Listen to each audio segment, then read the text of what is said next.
Hello everybody, Scabard Gaming here. Welcome back to another episode of Let's Play Minecraft. Today I'm in TechIt, as you can see, and I'm going to show you how to produce displays. Now, information displays are something that's been in TechIt since the beginning. Shush you. Crazy cat. That's my cat Ezzy. Now, displays. These things.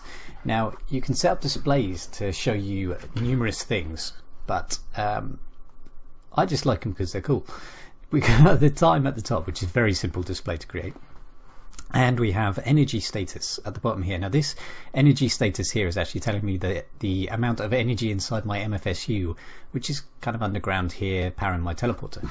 Now if I go to the other side of the teleporter, you can see that this one has the same thing. If I pop back again, you can see that the energy status has changed and it's now going back up. It's pretty cool. It's very useful, especially when you're using really high energy items such as this. It's useful if you're using it constantly. You're going to want to know how much energy you've got left. So let me get rid of some of this rubbish that I have in here. I just accumulated a bunch of stuff while I was running around doing nothing. Chuck this in here as well, so it goes to some sort of use. Right, now I've collected a bunch of stuff that I might need today. Now with these panels, you can have these single panels, as you can see here, or you can extend them so you can have multiple panels. Now I'll show you how that's done. Let me just craft a few things. Now the panels themselves are quite easy to create, but first of all you need to create yourself a sensor kit. Now the energy sensor kit, which is what shows you what's in a battery, for instance, energy sensor kit is quite simple. You need a frequency transmitter, which is very cheap. It's just an electronic circuit, a bit of copper cable, and you need an EU reader, which again is just some copper cable, an electric circuit and some glowstone. Noisy cat. Now, oh yeah, need a bit of paper as well. Let me craft this first, because this is pretty simple. So we need one of them, chuck that up there, but we needed one of these, but not in that position. Need one of them, need a couple of them, and boom, that was easy enough. Bit of paper, chuck them in a nice little pattern. Get in there. There we go, we've got an energy sensor kit. Now I'll show you how to use this first, because this is quite the important part. This is what links your panel to whatever you want to read off of, whatever you want to tell you about, whatever you want to tell you about. That makes sense. Should I do it off my battery or should I do it off my generator? Let's try it on the generator first. There we go. Right, now this remote sensor mounted sensor location card received means that basically what you've done is you've exchanged your sensor kit for this, an energy sensor location card. Now the energy sensor location card basically holds all the information for that generator. You can do multiples and link them in an array, which is probably up here somewhere. No. If I type in card, you can see all the different types of card there are.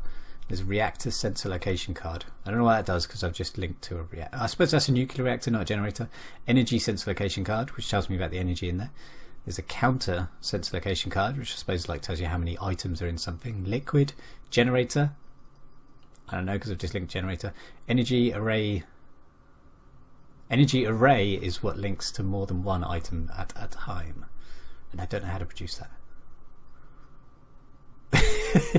The trouble is, there's no ingredients in here, so I had to kind of figure some of this out for myself and looked on a wiki. So we got the energy sensor location card anyway. That was the most important part. Now we need to make our panels. Now the panels themselves are quite simple to make, and I have all of the recipe here. If I had something in my eye. If I just have a look at the recipe. Bye Ezzy. Just gone for a lie down. So it's an information display.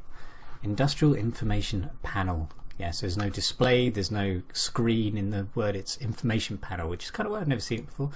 Now, at the top here you need 3 panels. Sorry, panes. Panes of glass, and standard panes work, even though it only pops up every now and then. You also need an electric circuit, bit of redstone, some dye, so ink and some lime. It has to be lime because of the colour of the screen, I guess. So we'll create that first. And put the card over here. Now, needed a circuit, needed some redstone, needed some lime dye, some inks, and some panes, and there you go. Information panels. No EMC in this, so unfortunately you can't just pull out hundreds and hundreds of panels and be like, yay, you've got to craft them, which is unfortunate at the best of times. Now, you only need one panel, as far as I'm aware. I've not done this. You only need one panel linked to an item with a card. After that, you then need an information panel extender, which I'm guessing is quite a bit cheaper, so it kind of makes the whole mod cheaper. You don't have to keep making electric circuits just for a screen, which to be honest isn't that valuable, is it? So we'll do that. We just chuck in some planks at the bottom there, another bit of lime, and where the pane's gone. There we go, 3 panes at the top, and you get a panel extender. Now this is like a multi-block, so you put the screen in, and then you just attach the extenders into a rectangle shape, and it just kind of works, I hope. Now if I take as many of these as I can make, so I've got another 5, that should make a 6-panel screen, 3 across, 2 down. That's more than enough. I don't think I need any more than that. Now just take this stuff back out, put these copper cables off to one side.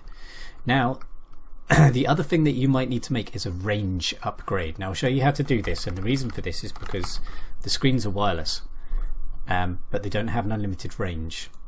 Now a range upgrade, failed to sort inventory, ignore that. A range upgrade is very easy to make. It's simply an electronic circuit and a bit of copper cable.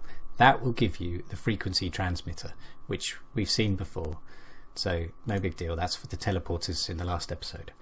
Now with that you just chuck a bit of copper cable each side and you get a range upgrade. Now the range upgrade, the panels themselves work up to 8 blocks away from the source, so whatever you've attached your card to. After that you then need to apply a range upgrade that will give you another 8 blocks, and it stacks inside the panels, so you can add, I guess, up to 64. 64 times 8 is a lot, so that would be a long way. Why you'd need to know about something that far away, I don't know. Perhaps your reactor is really far away, but we don't know. Anyway, I've made a couple of range upgrades just in case it's outside of that range, so that should be enough for now. Now another important thing to know about the panels is that they do require a redstone signal directly in order to work, which is good, I suppose. At least then you can turn them on and off. Now I'm going to put, where should I put the panel? I was going to put it somewhere really obvious, but now I'm not so sure. Should I put it in the middle? Yeah, I'll put it in the middle, and to be honest I probably won't need a range upgrade, but I'll chuck it in the middle anyway. Now I'm going to put the redstone signal behind it, the redstone power. There we go. Now if I put the panel on top of that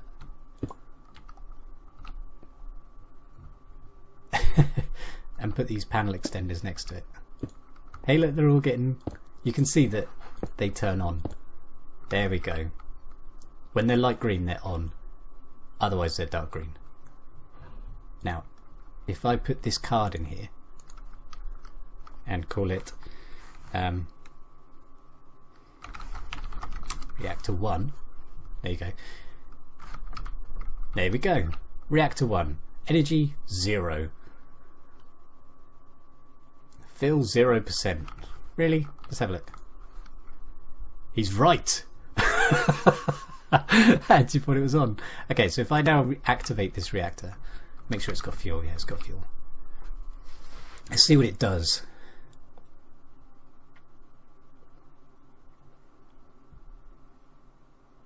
Doesn't do a lot, does it? It should be going up now. Perhaps if I take the card back out. Put the card back in. No, it doesn't like it, does it? Guys, it's pretty tragic actually. It turns out it doesn't really work. I don't think it runs off of these types of reactors. It runs off of nuclear reactors. But unfortunately it kind of allows you to use the sensor kit on them. to produce this card, but it doesn't really make any readout. It only really works off of EU storage devices rather than RF. So it works off the MFSU, it works off the BAT box, it works off the MFE, and it works off of nuclear reactors, which also produce EU. But unfortunately it doesn't work here. So I'm going to show you a different use for this panel, and that is time cards.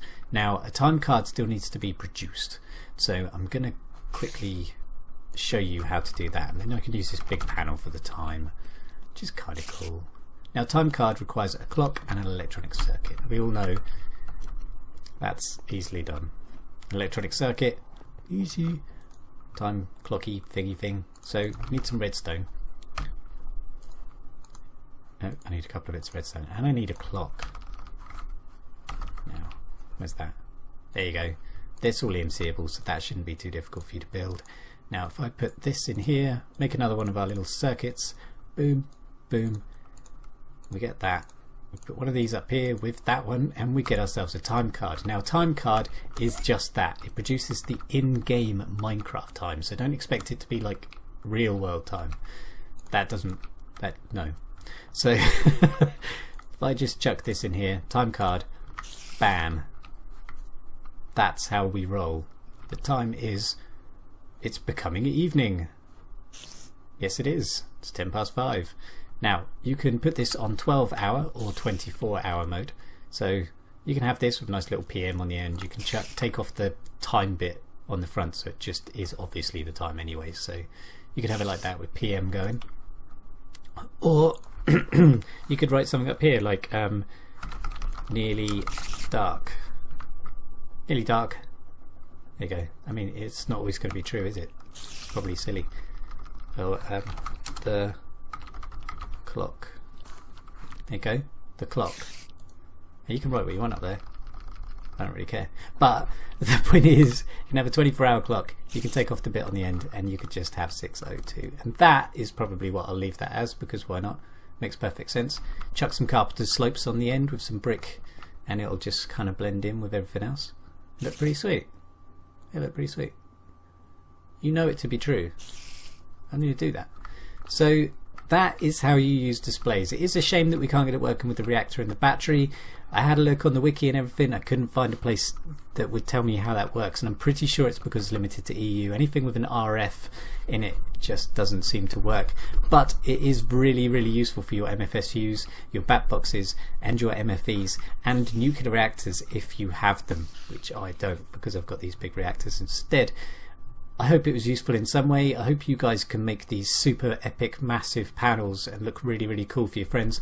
If you can, then please click like and subscribe. I'll see you in the next episode. Thanks for watching, and bye bye.